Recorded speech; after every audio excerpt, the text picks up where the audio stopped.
iyo shan istaa bili shan eebol bili waddanku qani ma aha ma haysto dagaallo gal waxa laba dhis lacag ma jirto total afar sanadood dagaal bood ku jira lacagta Itoobiya qiimaha ሰውየውን በቅርብ የሚያውቁ ሁሉ በአማርኛና በሶማሊኛ ሲናገሩ ብዙ ሰው ናቸው ይሏቸዋል።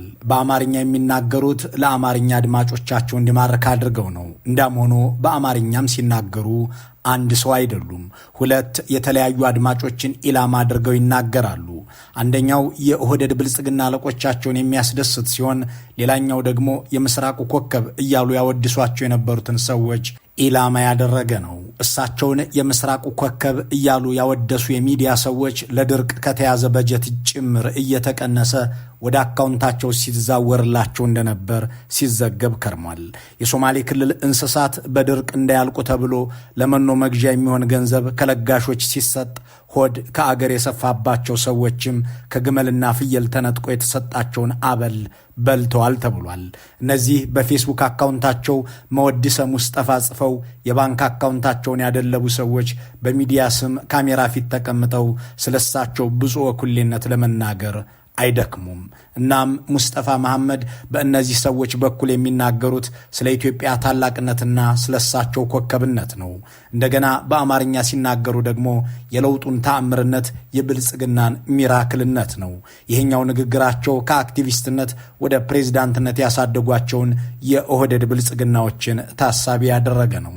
በሶማሊኛ ሲናገሩ ደግሞ ፍጹም ይለያሉ። ስለ ኢትዮጵያ የቀድሞ ታላቅነት በተናገሩበት አንደበታቸው ስለ ታላቋ ሶማሊያ ናፋቂ ሆነው ይከሰታሉ። የ150 ዓመት ገዢዎቻችንን የድሮ ስርዓት ናፋቂዎችን እንዳይመለሱ አድርገን መለስናቸው እያሉም ይናገራሉ። ከ3 ሳምንታት በፊት ወደ ኬንያ ሄደው የሶማሌ ማህበረሰብን በሰበሰቡበት ወቅት ይህንኑ ቃል በቃል ተናግረውታል። በዚያው በኬንያ ባለሀብቶችን ሰብስበው ኢትዮጵያ ውስጥ ገንዘብም ሰላምም የለም፣ አገሪቱ ጦርነት ውስጥ ነች በማለት ኢንቨስተሮች ወደ ኢትዮጵያ መሄድ እንደሌለባቸው ይመክራሉ። እንዲህ ያለ ገጸ ብዙ መልክ ያላቸው ሙስጠፋ መሐመድ አያሌ የፌስቡክ ገጾች አሏቸው። በአንድ ወቅት በኢቲቪ በሰጡት ቃለ ምልልስ እንዳመኑትም ሐሰተኛ ስሞችን ተጠቅመው የሚጽፉ ሰው ናቸው። በቅርቡ ለቢቢሲ ሲናገሩ ደግሞ በእሳቸው ፌስቡክ ላይ የትችት አስተያየት የሰጠን ሰው ጭምር እንደሚያስሩ ቀብረር ብለው አምነዋል። ኮመንቲ ዋልስኩ ሕልከራ ቦስት የኮመንት ዋልስኩ ሚሴጅ ዋልስኩ ሕልከራ مجرد عيني دي صودا معناتها فرينتا اللي اسكو خليها مين يعني سيده لو كومنت ولا اسكو هذا ترى بحين هل ادلو እንዲህ ባሉ ደቃቃ ሰበቦች የሶማሌን ወጣቶች በይፋዊና ምስጢራዊ እስር ቤቶች ስለሚያጉሩት ሙስጠፋ መሐመድ አሰቃቂ ሪፖርት ያስነበቡት የሚኒሶታ ኢንስቲትዩት ኦፍ ሆርን ኦፍ አፍሪካ ስተዲስ ባልደረባው እስማኤል አልዩ ናቸው።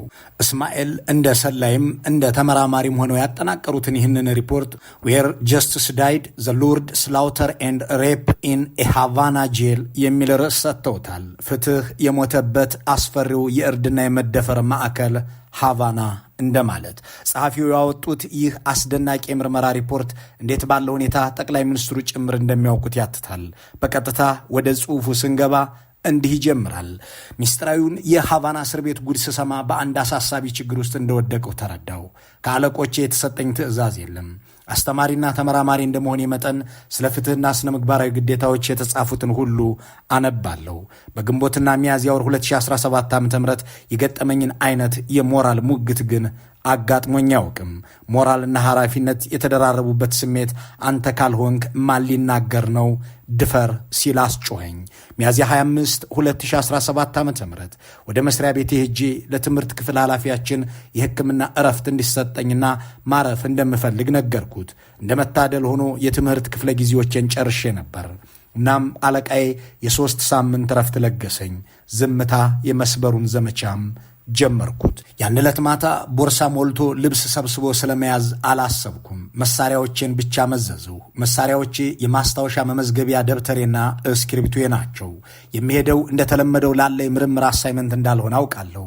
በዚያ ላይ ያለኝ ጊዜ አጭር ነው፣ 3 ሳምንት ብቻ። ጉዞ ወደ ሃቫና ሶማሌ ክልል ጅጅጋ። ጎህ ሲቀድ ተነስቼ በዚያ የማሰቃያ ማዕከል በር ላይ የደረስኩት ቤተሰቡ የታሰረበት ጎብኝ መስዬ ነበር። ወደ እስር ቤት ውስጥ ሳልገባ ተመለስኩ። በሌላ ቀን ደገምኩ። ቤተሰባቸው የታሰረባቸው ሰዎች በፖሊስ ጣቢያው አቅራቢያ ቁጭ ብለዋል። ተቀላቀልኳቸው፣ ግን ተጠራጠሩኝ። የመንግሥት ሰላይ መስያቸው ግራ ተጋቡ። በሂደት ግን እኔ ፖለቲከኛም ሰላይም አይደለሁም፣ ይልቁንም ይህንን የስቃይ ማዕከል ለመረዳትና ለማወቅ የምሻ ሰው ነኝ የሚለውን ስነግራቸው ቀስ በቀስ አመኑኝ። ከዚያ በኋላ ታሪኮች መምጣት ጀመሩ። ልጇ እንደተወሰደ ያልተመለሰላት ግን በዚያ የስቃይ ማዕከል ፊት ለፊት ተቀምጣ የምትውል እናት፣ በተመረዘ ምግብ እንዲጎዳ የተደረገ ወይም ወፌላላ ተገርፎ የሞተም የተረፈም ወጣት ቤተሰብ፣ የተደፈሩ ልጆቻቸው በዚሁ እስር ቤት ውስጥ የሚሰቃዩባቸው ወላጆች፣ ሁሉም በዚህ አሉ። ግን ወደ ሚዲያ ወጥተው ለሕዝብም ቀርበው አይናገሩም። አብዝተው ይፈራሉ። የደረሰባቸውን ቢናገሩ የሚደርስባቸውን ስለሚያውቁ እጅጉን ይሳቀቃሉ። ልጄን፣ ወንድሜን፣ እህቴን ብለው እስር ቤቱን አይጠይቁም። ከማሰቃያ ማዕከሉ ፊት ለፊት ተቀምጠው መዋል፣ ፍርድ ቤቶች ልጆቻቸውን ቢያቀርቡ ብለው ደጅ ደጁን ማየት። ታሪካቸው ይህ ነው። ባለ ታሪኮቹ ይነግሩኛል፣ እሰማለሁ፣ በማስታወሻዬም እመዘግባለሁ። ከዚያም የተገደሉ፣ የተሰቃዩ፣ የቆሰሉ ሰዎችን በተመለከተ የሞቱበትን የተወሰዱበትን ቀንና ምክንያት ስጠይቅ ከቤተሰብ ብቻ ሳይሆን ከጓደኛ ከሚያውቋቸው ሰዎች፣ ከቀድሞ የእስር ቤት ጓደኞች፣ ይህ ነገር ከማይጥማቸው ባለሥልጣናት ወዘተም ሐሳብ ወስዳለሁ። ውርጭ ከሞላው እስር ቤት ሌላ እስር ቤት ውስጥ መኖሩንም የተረዳሁት በዚሁ አጋጣሚ ነው። በዚሁ እስር ቤት ውስጥ የጅምላ መቃብር መኖሩንም የተረዳሁት እንዲህ ባለው ቃለ መጠይቄ ነው። የ16 ዓመቱ ሻፊቅ አብዱል ከሪም የዚህ እስር ቤት ሰለባ ነው። የእርሱ ሞት አንድ የ16 ዓመት ልጅ ተቀጠፈ ተብሎ የሚታለፍ አልሆነም። በፍትሕ ሥርዓታችን ልብ ላይ ስላለው ጽኑ ሕመም የሚጠቁመን ነው። ታሞ ዝም ማለትን የሚያህል ሕመም የለም። ሻፊቅ በዚህ እስር ቤት ውስጥ ተቀጥቅጦ ከተገደለ በኋላ በነበሩት ቀናት ሚያዝያ የመጨረሻ ሳምንት ላይ ወደ ጂጂጋ ሪፈራል ሆስፒታል ዘለቁ። ጉዜ ከዚህ ታዳጊ አሟሟት ጋር የተገናኘ የሕክምና ሰነድ ያለው ሐኪም ስለመኖሩ ለመጠየቅ የቤተሰቦቹንም አድራሻ ለማግኘት ነበር። ቀናኝ። አንዲትንም ነርስ አገኘው። ከሚናገረው አንደበቷ በላይ አይኖቿ ብዙ የሚናገሩ ነርስ ከፊት ለፊት የተቀመጠች ከሆስፒታሉ ግድግዳዎች በላይ ሆኖ የሚጮህ በደል ስትናገር ተሰማኝ። ከእሷ ቀጥዬ ወደ መዝገብ ቤት አመራሁ። የሻፊቅ አጎት ነኝ። ከውጭ አገር ነው የመጣሁት። ታዳጊው ከመሞቱ በፊት እዚህ ሆስፒታል ለመጨረሻ ጊዜ መጥቶ እንደነበር ሰምቻለሁ። እናም እባካችሁ የአባቱን ስልክ ቁጥር ልትሰጡኝ ትችላላችሁን? ጠየቅኳቸው። ተባበሩኝና አባቱ ጋር ደወልኩለት። እኔን ለማግኘት አላመነታም። ወደ ቤቱ ሲሄድ ግን ግቢው በሐዘንተኞች ተሞልቶ ጠበቀኝ። ሰዎቹ ሐዘንተኞች ብቻ አይደሉም። ወላጆችን ለማጽናናት የተገኙ ዘመድና ጎረቤቶችን ብቻ አልነበሩም። ፍትሕን የሚጠይቁ፣ ስለ ሻፊቅ ሞት ምላሽ የሚናፍቁ፣ ተጠያቂነት እንዲኖር የሚመኙ ሰዎች ናቸው። እኔንም እንደ ቤተሰብ ቀላቀሉኝ። ማን እንደሆንኩ አያውቁም። ስለዚያ የ16 ዓመት ታዳጊ አሟሟትና አገዳደል የማደርገውን ምርመራ ለማሳካት ያስችለኝ ዘንድ ዝርዝር ነገር አገኘው። በዚህ ቤት ደጋግሜ ተመላለሱ። ነገሩ እንዲህ ነው። የ16 ዓመቱ ሻፊቅ የታሰረው ከአንድ የባለሥልጣን ልጅ ጋር ተጣልቶ ነው። በጸቡ አካላዊ ጉዳት የደረሰበት ራሱ ሻፊቅ ነው። እናም ተበደልን ብለው አባትና ልጅ ወደ ፖሊስ ጣቢያ ሄዱ። የጠበቃቸው ግን የከፋ ሆነ። የተቀበላቸው ፖሊስ ኮሚሽነር ፉአድ ቆራኔ ሻፊቅን አሰረው። ቆይቶ ከእስር ቤት አስወጣና ወደ ሃቫና ማሰቃያ ማዕከል ሲወስደው ታየ። በዚህ ጊዜ ሻፊቅ ያነክስ ነበር። ድብደባው ወዲያውኑ ተጀምሮ ነበር ማለት ነው። ሻፊቅ አንዳችም ሕመም የሌለበት ፍጹም ጤነኛ ልጅ ነበር። ሃቫና የስቃይ ማዕከል ውስጥ ከገባ በኋላ ግን ነገሮች ተለዋወጡ። ከዚያች ቅጽበት ጀምሮ ለ40 ተከታታይ ቀናት ልጃችንን አሳዩን እያሉ ወላጆች ይማጸኑ ነበር። ሆኖም ተከለከሉ። ምግብ እንስጠው ብለው ሲጠይቁም ፖሊሶቹ ለእኛ ስጡን እያሉ ለልጃቸው ያመጡትን ምግብ እየተቀበሏቸው ይመልሷቸው ነበር። አሰቃቂው ነገር የሚሰማው ከዚህ በኋላ ነው። ከሻፊቅ ጋር እስር ቤት ውስጥ የነበረች አንዲት ልጅ ሻፊቅ መደብደብ ብቻ ሳይሆን መደፈርም እንደደረሰበት ነገረችኝ። ይቺ ታዳጊ እያለቀሰች ስትናገር ሐፍረት እንባዋን ይጋረድባት ነበር። እንዴት ተብሎ ይነገራል? ወንድን ወንድ ደፈረው ብሎ ማውራት እንዴትስ አያሳፍርም? ከቤተሰቡ አባላት አንዱ ለፖሊስ ኃላፊዎች ጉቦ ከፍሎ በእስር ቤት ውስጥ እያለ ሻፊቅን ለ5 ደቂቃ የመጎብኘት ዕድል አግኝቶ ነበር። ይኸው የቤተሰብ አባል በዚያ ጉብኝቱ ወቅት ሻፊቅ ደበደቡኝ፣ ደፈሩኝም ብሎኛል ሲል ገጠመኙን ነግሮኛል። በወቅቱ ሳገኘው ተዳክሞና ታሞም ነበር ይላል። አንድ ከሻፊቅ ጋር የታሰረ ሰው ሳነጋግር እንደነገረ ደግሞ ሻፊቅን ፖሊሶች እንዲደፈር ያደረጉት በእስረኛ ነው። ይህ ጉቦ ከፍሎ እስር ቤት ሄዶ ሻፊቅን የጎበኘው የቤተሰብ አባል ከተመለሰ በኋላ ሻፊቅን ሰወሩት። ስለ ሻፊቅ ከእስር ቤት እየሾለከ ይገኝ የነበረው መረጃም ሆነ እድል ቀንቷቸው ከሚፈቱ እስረኞች የሚገኘው ወሬ ጠፋ። በኋላ ላይ አንድ የተለቀቀ እስረኛ ሻፊቅን ወደ ጤና ጣቢያ ወስደውታል የሚል ወሬ አመጣ። በኋላ እንደታወቀውም ያንን ታዳጊ የወሰዱት ጅጅጋ በሚገኘው አያርዳጋ የጤና ማዕከል ነው። ከዚያም ወደ ጅጅጋ ሪፈራል ሆስፒታል ተወሰደ። ያቺ አንደበቷ ብቻ ሳይሆን አይኗ የሚናገረው አያሌ ስቃዮችን የተመለከተችውና የታዘበችው ነርስ የነገረችም ታሪክ እዚህ ጋር የሚመጣ ነው። በግል ስናወራ የበርካታ ቤተሰቦችን ታሪክ ይዣለሁ አለችኝ። በሐቫና እስር ቤት ውስጥ ማሰቃየት የተፈጸመባቸው እስረኞች ከመሞታቸው በፊት ለመጨረሻ ሕክምና ተብሎ የሚመጡት ወደዚህ ሆስፒታል ነው። ባለፈው ዓመት ብቻ አለች ነርሷ 24 ወጣቶች ከሐቫና እስር ቤት እዚህ መጥተው ሕይወታቸው አልፏል። 9ኙ የወሲብ ባሪያ ሆነው ነበር። አብዛኞቹ ሕይወታቸው ያለፈው ክፉኛ በመደብደባቸው ነው። የሻፊቅም ከእነዚህ አንዱ ነው በማለት አብራራችልኝ። በክልሉ ውስጥ የአንድ ሰው ፈላጭ ቆራጭነት ስለነበር ከፍተኛ የሆነ ግድያ፣ አፈና፣ ሰው ማሰቃየት በእስር ቤቱ ሲካሄድ ቆይቷል። የሚኒሶታ ኢንስቲትዩት ባልደረባው ጽሑፍ እንደቀጠለ ነው። 3 ሳምንታትን በፈጀው ቆይታዬ ወደ ሐቫና እስር ቤት 7 ጊዜ ተጉዣለሁ። ሆኖም የጸጥታ ሰራተኞች ይከለክሉኝ ጀመር። እዚያ የምገኘው የታሰረባቸውን ሰዎች ሊጠይቁ ከሚሄዱት ቤተሰቦች ጎን ተሰልፌ ነበር። ዓላማዬ ሁኔታውን መታዘብና መረጃ መሰብሰብ ነበርና የያዝኩት ወረፋ ሰው እያሳለፍኩበት ረዥም ሰዓት ስቆም ፖሊሶች የምጠይቀው ሰው እንደሌለ አወቁ መሰለኝ፣ ከለከሉኝ። ከዚያም አንድ መላ መዘየድ ነበረብኝ። በዚያ ቦታ ከተዋወቅኳቸው ሰዎች መካከል ለታሰረባቸው ሰው እኔ ምግብ ማቅረቡን በእናንተ ፈንታ ልወጣ፣ እናንተ ግን ቅሩ አልኳቸው። ተባበሩኝ። በዚሁ መንገድ መረጃ ማጠናቀሬን ተያያዝኩት። የተረዳሁት ነገርም ሻፊቅ አብዱል ከሪም በዚህ በሐቫና የስቃይ ማዕከል ውስጥ ብቸኛው ሟችና የስቃይ ሰለባ ለመሆኑን ነው። እኔ ቤተሰብ ጠይቄ የቀድሞ እስረኞችን አነጋግሬ ውስጥ አዋቂዎች የሰጡኝን መረጃ ይዤ ያጠናቀርኩት ሰነድ 78 ሰዎች ተደብድበው በስቃይ ተደፍረው በሚስጥር ተገድለው መሞታቸውን የሚያሳይ ነው። የሚያሳዝነው ነገር አብዛኞቹ ቤተሰቦች ውዶቻቸው በዚህ እስር ቤት ውስጥ እንደሞቱ እንኳን እስካሁን አለመስማታቸው ነው። የዚያች ምስራቃዊት ከተማ ጉድ ግን በዚሁ አያልቅም። ጅጅጋ 18 ምስጢራዊ እስር ቤቶች አሏት። እነዚህ ምስጢራዊ እስር ቤቶች ደግሞ የቀድሞ ባለስልጣናት መኖሪያ ቤት የነበሩ ናቸው። በእነዚህ ምስጢራዊ እስር ቤቶች ውስጥ የሚገቡት ፖለቲካ ነክታችኋል፣ የሙስጠፋን አስተዳደር ተችታችኋል የተባሉ ወይም ሊተቹን ሲሉ ደረስንባቸው ተብለው የተጠረጠሩ አሊያም የማይወዱን ሰዎች ናቸው ተብለው የተገመቱ ናቸው። ከእነዚህ እስረኞች ውስጥ የቀድሞ ልዩ ፖሊስ አባላትና የቀድሞ መንግስት ባለስልጣናት ይገኙበታል። በእነዚህ 18 ምስጢራዊ እስር ቤቶች ውስጥ የታሰሩ ሰዎች 3 ዓመትና ከዚያ በላይ ፍርድ ቤት ቀርበው አያውቁም። ማንም ጎብኝቷቸውም አያውቅ። በቃ ቤተሰብ ጠፉብኝ ብሎ እጁን አጣጥፎ ተቀምጧል። ያነጋገርኳቸው ዘመድና ቤተሰቦች ውዶቻቸው የት እንዳሉ እንኳን አያውቁም። እነዚህ የግል እስር ቤቶች ውስጥ የሚሰቃዩ ነፍሶች ስለሚደርስባቸው ግፍ የሚያውቅ የለም። ይህንን የመከራ ዘመን ከአብዲ ኢሊ አስተዳደር ጋር የሚያነጻጽሩ 30 ሰዎችን አነጋግሬያለሁ።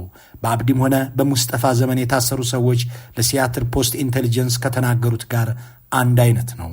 እንዲህ ይላሉ። በአብዲ ኢሊ ፕሬዝዳንትነት ዘመን ሞትን፣ እስራትንና መሰለልን አይተነዋል። በፍጹም ግን ከዚህ ጋር አይመጣጠንም። ከዚህ ቀደም በፍጹም የተመሳሳይ ጾታ መደፈርን ሰምተን አናውቅም። በድብቅ መግደልና ስነልቦናዊ ስቄት መፈጸምንም አላየንም። በአብዴሌ ዘመን ሰው እያየ ልትገደል ትችላለህ። የአሁኑ ግን በጨለማ ረሽነው ይጥሉሃል። ይህ የሙስጠፋ ዘመን ጨለማ ነው። ይህንን ሐሳብ ያነጋገርኳቸው 30 ሰዎችም ይጋሩታል። ከፖሊስ እስከ አገር ሽማግሌዎች፣ ከጋዜጠኞች እስከ ሕክምና ባለሙያዎች የሚናገሩት ይህንኑ ነው። አንድ የሕክምና ባለሙያ በሐቫና የስቃይ ማዕከል ውስጥ የሚሆነውን ነገር ከዚህ ቀደም ሰምተውትም ሆነ አይተውት እንደማያውቁ በአጽንኦት ነግረውኛል። አስገራሚው ነገር የአሁኑ ፕሬዝዳንት የቀድሞውን ፕሬዝዳንት በማውገዝ የሚታወቁ የሰብአዊ መብት ተቆርቋሪ ተከራካሪም የነበሩ መሆናቸው ነው። ኦልሞስት 10 ዓመት ያህል ከሀገር ከወጣው ጀምሮ በተለያዩ የብዕር ስሞች ጽሁፎችን ይጽፍ ነበር። በእንግሊዝኛም፣ ሶማልኛም፣ አንዳንዴ በአማርኛ ስለ ክልላችን ሁኔታ፣ ስለነበረው የሰብአዊ መብት ጥሰት፣ ስለ አስተዳደር ብልሽነት፣ በጠቅላላ በህዝባችን ላይ ሲደረግ ስለቆየው ጭቆና በሰፊው ከ100 በላይ ጽሁፎችን ጽፍ ቆይቻለሁ። በዚህም ብዙ ህዝብ ያቀኛል። የሰው ልጅ መብት ተጣሰ ብዬ ከ100 በላይ ጽሁፎችን ጻፍኩ የሚሉት ሙስጠፋ ፕሬዚዳንት ሆነው በአንድ እስር ቤት ውስጥ ብቻ መቶዎችን እንዲገደሉ ማድረጋቸውን የሚገልጸው የእስማኤል ሀሊዩ ጽሁፍ ሲቀጥል እንዲህ ይላል።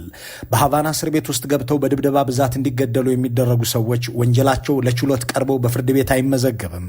እንኳን ለፍርድ ቤት ለቤተሰብም አይነገርም። አስከሬንም የማይሰጥበት ጊዜ ብዙ ነው። ይህ እስር ቤት ሌላ አስደናቂ ባህሪም አለው። በማሰቃየት ሰዎችን የገደሉ የጸጥታ ሰዎች የማዕረግ እድገትና ሽልማት ይሰጣቸዋል። ልጄ ወይም ወንድሜ አለያም እህቴና አባቴ የተገደሉ ብሎ የሚናገር ሰው ደግሞ አንተም ትደገማለህ የሚል ማስፈራሪያ ይደርሰዋል። ከዚያም ጸጥ ይላል። የሻፊቅ አባት የገጠማቸው ይኸው ነው።